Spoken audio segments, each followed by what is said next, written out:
السلام علیکم ورحمۃ اللہ وبرکاتہ۔ ہم گناہوں کے اثرات کو جو سمجھنے کی کوشش کر رہے ہیں، اس لیے کہ بہت ساری چیزیں جو ہمیں معلوم ہونے کے باوجود محسوس نہیں ہوتی ہیں، یعنی ہمیں احساس ہی نہیں ہوتا کہ وہ چیز ہماری زندگی میں سزا بن کے آئی ہوئی ہے۔ ہم بطور آسائش اس کو نعمت بھی محسوس کرتے ہیں، لیکن وہ ہمارے لیے آزمائش بن کے ہماری زندگی میں ظاہر ہو رہی ہوتی ہے، اور وہ ہماری مزید گناہوں کا سبب بھی بن رہی ہوتی ہے۔ تو ان میں ایک نواں اثر یہ ہے کہ ہم بڑے بڑے گناہوں کو چھوٹا چھوٹا سمجھنے لگتے ہیں۔ یعنی جب بندہ کثرت سے گناہ کرتا ہے نا، مسلسل کرتا ہے، تو پھر بڑے سے بڑا گناہ اس کی نظر میں چھوٹا ہو جاتا ہے، جبکہ اللہ کی نظر میں وہی بہت بڑا ہوتا ہے۔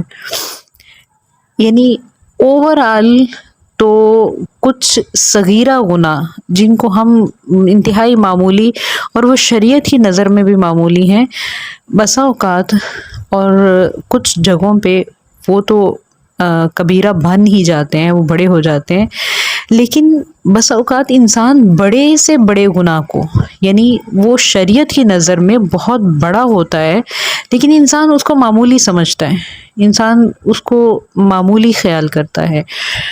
تو یہ بطور سزا اللہ نے زندگی میں ڈال دیا کہ ہمیں بڑے گناہ ہی نہیں لگتے، ہم انتہائی چھوٹا سمجھتے ہیں ان کو۔ تو جہاں تک رہ گیا صغیرہ گناہ کا قدرتی یا شرعی اعتبار سے بڑا ہو جانا، وہ جگہ کے اعتبار سے بھی ہو سکتا ہے، وہ اوقات کے اعتبار سے بھی ہو سکتا ہے، وہ اللہ کے بندوں کے اعتبار سے بھی ہو سکتا ہے۔ جگہ کے لحاظ سے جس طرح دیکھیے کہ ہم دیکھتے ہیں کہ جب ہم ایک گھر کی جگہ پہ یا مسجد کی جگہ پہ گناہ کرتے ہیں تو گھر میں بیٹھے اتنا بڑا نہیں ہوتا ہے جتنا بڑا گناہ مسجد میں ہوتا ہے۔ ہاں، اس سے بھی آگے چلے جائیں تو مسجد حرام میں ہم دیکھتے ہیں کہ نیکی کا اجر اتنا بڑھ جاتا ہے کہ ہم ایک نماز پڑھیں تو 1,00,000 نماز کا ثواب ہوتا ہے۔ لیکن ہم یہ تو سمجھتے ہیں کہ ہمیں تھوڑے نیکی کا اجر زیادہ ملتا ہے، لیکن ہم یہ محسوس نہیں کر پاتے ہیں کہ وہاں چھوٹے گناہ، معمولی گناہ بھی اتنے ہی بڑے جرم بن جاتے ہیں اور اتنی ہی زیادہ سزا کے مستحق بنا دیتے ہیں انسان کو جتنی نیکی بڑھ جاتی ہے۔ اسی طرح مسجد نبوی ہے اور باقی جو جگہیں جن کو اللہ تعالیٰ نے عام جگہوں سے فضیلت دی ہے، اسی طرح وہ اوقات جن کو اللہ تعالیٰ نے باقی وقتوں سے افضل بنایا ہے۔ مثلاً ہم دیکھتے ہیں یوم عرفہ ہے، عیدین کے ایام ہیں، جمعہ کا دن ہے، باقی دنوں سے افضل ہے، تو ان میں کیا گیا چھوٹا گناہ بھی بڑا ہو جاتا ہے۔ تو یہی جو انسان کی نظر میں ان سے ہٹ کے کہ اگر انسان کسی اللہ کے بندے، اللہ کے ولی، اللہ کے نبی، اللہ کے دوست یا ایسے کسی بندے کے ساتھ کوئی اخلاقی غلطی یا کوئی غلطی کرتا ہے تو باقی لوگوں سے زیادہ بڑا جرم ہوتا ہے۔ تو جو نمبر 2 ہم کرتے ہیں کہ انسان کی نظر میں، اللہ کی نظر میں، شریعت کی نظر میں نہیں، انسان کی نظر میں بڑا بڑا گناہ، اکبر الکبائر، ایون شرک جیسے اعمال بھی معمولی لگتے ہیں۔ وہ گناہ جو بندے کی نظر میں چھوٹے ہیں لیکن اللہ کے نزدیک وہ بہت بڑے ہیں۔ کے بارے میں صحیح بخاری میں ایک حدیث ہے، عبداللہ ابن مسعود فرماتے ہیں، کہتے ہیں کہ بس اوقات جو مومن ہے، جو ایمان والا ہے، ان المؤمن یری ذنوبہ کانہا فی اصل الجبل، صاحب ایمان جو ہے، مومن جو ہے، وہ اپنے گناہوں کو پہاڑ سمجھتا ہے، اور پہاڑ سمجھ کے پھر وہ ڈرتا ہے کہ کہیں وہ پہاڑ اس کے سر پہ آ کے نہ گر جائے۔ یعنی ظاہرہ پہاڑ ہے تو پہاڑ کے بڑا سمجھتا ہے، تو اس کو یہ لگتا ہے کہ اگر یہ گر گیا تو میں تو کچل دیا جاؤں گا، اور جو گناہ گار فاجر آدمی ہے وہ اپنے گناہوں کو ایسے سمجھتا ہے گویا اس کی ناک پہ مکھی بیٹھی ہے اور ابھی وہ ہاتھ اٹھائے گا اور مکھی کو اڑا دے گا. یعنی ہاتھ ہلانے سے ہی اس کے جو چہرے پہ اس کے ناک پہ بیٹھی ہوئی مکھی ہے وہ تو اڑ جائے گی. بات سمجھ آ رہی ہے نا؟ تو اس لیے گناہ اگر گناہ نہیں لگتا یا معمولی لگتا ہے یا جس طرح فحاشی، عریانی، بے حیائی، بے پردگی، یہ سارا کچھ اب عام ہو گیا، ہمیں عام لگتا ہے، ہم اس کو دیکھتے بھی ہیں. یعنی سوشل میڈیا پہ دیکھتے ہیں، ہمیں معمولی لگنے لگ گیا ہے. تو ظاہر ہے پھر جب ہم کرتے ہیں تو ہمیں بالکل ہی معمولی لگتا ہے. اسی طرح کے باقی تمام گناہ بھی. تو جو اگلا 10ویں سزا ہے، گناہوں کا اثر ہے جو ہماری زندگیوں میں ظاہر ہو رہا ہے، وہ ہے گناہ کی قباحت ہی مٹ گئی ہے. یعنی جب گناہ معمولی لگنے لگا، تو جب معمولی لگا تو پھر اس کا جو کبھی ہونا ہے یا اس کی قباحت جو ہے یا وہ برا لگتا ہے، وہ اس کی برائی کا تصور ہی ختم ہوتا جا رہا ہے. یعنی اتنا تصور ختم ہو گیا. جی، تو جب گناہ چھوٹا لگنے لگتا ہے پھر اس میں جو برائی ہے نا، برائی کا تصور ختم ہو جاتا ہے. اس قدر ختم ہو جاتا ہے کہ انسان اپنے گناہوں پہ فخر کرنے لگتا ہے. انسان جب عادی ہو جاتا ہے نا گناہ کا، تو پھر وہ یعنی فخر محسوس کرتا ہے، وہ بے مہار ہو جاتا ہے، نڈر ہو جاتا ہے، وہ برملا لوگوں میں اقرار کرتا ہے، بتاتا ہے کہ مطلب بڑے فخر سے لوگوں میں بتاتا ہے کہ وہ یہ گناہ کرتا ہے، یہ گناہ اس کی زندگی میں موجود ہے.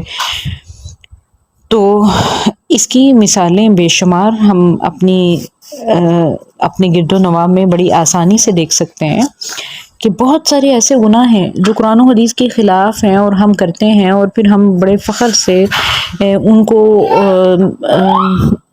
بتاتے ہیں، ان کو پروموٹ کرتے ہیں. یعنی دیکھیں، اب ہم فحاشی اور یعنی بے حیائی کو اور جس طرح کی رسومات ہم میں آ گئی ہیں اپنے فنکشن میں، اور جب ہم یہ کرتے ہیں پھر ان کو پروموٹ کیسے کرتے ہیں؟ پھر ہم ان کو سوشل میڈیا پہ اسٹیٹس پہ چڑھاتے ہیں، پھر سوشل میڈیا پہ دیتے ہیں، پھر لوگ دیکھتے ہیں، پھر لوگ بھی ویسا کرنے کی کوشش کرتے ہیں، اور ہم اس پہ فخر کرتے ہیں. ہمیں فخر ہوتا ہے کہ ہم نے اپنی شادیوں میں یہ کیا، اس طرح کیا، ہم نے وہ کیا، ہم نے یہ کیا. اور نارمل روٹین میں آ جائیں اگر، تو ہم نارمل لائف میں بھی یہی کچھ کر رہے ہیں. یعنی ہم قرآن و سنت کے خلاف چلتے ہیں تو پھر ہم بڑے فخر سے بیٹھ کے لوگوں میں بتاتے ہیں کہ ہم یہ کرتے ہیں. مثلا اللہ تعالیٰ نے رات سونے کے لیے بنائی.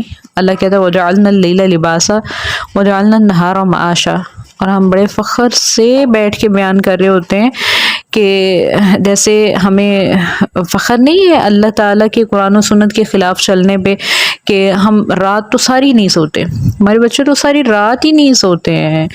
یعنی رات 12 بجے تک، 1 بجے تک تو ایسے جاگتے ہیں جیسے دن چڑھا ہوا ہوتا ہے، اور پھر بڑے فخر سے بتاتے ہیں کہ فجر رہ جاتی ہے، فجر کوئی بھی نہیں پڑھتا، یا پڑھتے ہیں تو پھر سو جاتے ہیں، پھر ہمارا دن کب چڑھتا ہے؟ 1 بجے. بڑے فخر سے عورتیں، لڑکیاں ایک دوسرے سے شیئر کر رہی ہوتی ہیں کہ ہمارا تو ناشتہ 2 بجے تک چلتا ہے، 4 بجے تک، عصر تک تو ہمارا ناشتہ ہی ہو رہا ہوتا ہے. یعنی وہ قباحت ہی مٹ گئی اس بات کی کہ گناہ لگے. تو ظاہر ہے جب گناہ ہی نہیں لگتا ہے تو یہ وہ وقت ہے، یہ وہ اثر ہے جس کے بعد توبہ کے دروازے بند ہونا شروع ہو جاتے ہیں. انسان یعنی توبہ کی، اللہ تعالیٰ کی طرف رجوع کرنے کے جو راستے ہیں وہ مسدود ہونے لگتے ہیں. پھر وہ توبہ کرنا چاہتا ہی نہیں. ظاہر ہے جب اس کو گناہ نہیں لگتا ہے، اس میں کوئی قباحت ہی نظر نہیں آتی ہے، تو پھر وہ توبہ کیا کرے گا؟ پھر توبہ نہیں کرے گا. اسی طرح بدعات ہیں جن کو وہ نیکی سمجھ کے کرتا ہے، گناہ تو نہیں، تو ان سے توبہ نہیں کرتا ہے. لہٰذا اگر تو ہمارے ساتھ بھی ایسا ہی ہے، ہم قرآن و سنت کے خلاف جا کے تو اللہ رب العزت کے اس قول کے مطابق ہماری زندگیوں میں اتنی یعنی اللہ کی نافرمانی آ چکی ہے کہ اللہ تعالیٰ فرماتے ہیں فَنَذَرُ الَّذِينَ لَا يَرْجُونَ لِقَاءَنَا فِي طُغْيَانِهِمْ يَعْمَهُونَ.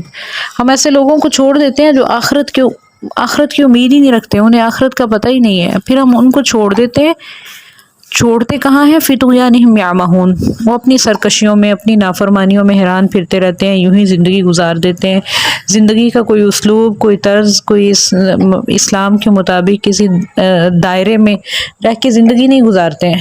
بس جدھر منہ اٹھایا ادھر ہی چل پڑے، معاشرہ جدھر بہا کے لے گیا ادھر ہی بہتے گئے. ایسی نوبت آ جانا، ایسا وقت آ جانا، یہ ہلاکت میں ڈال دینے والا مہلک ترین گناہ کا اثر ہے.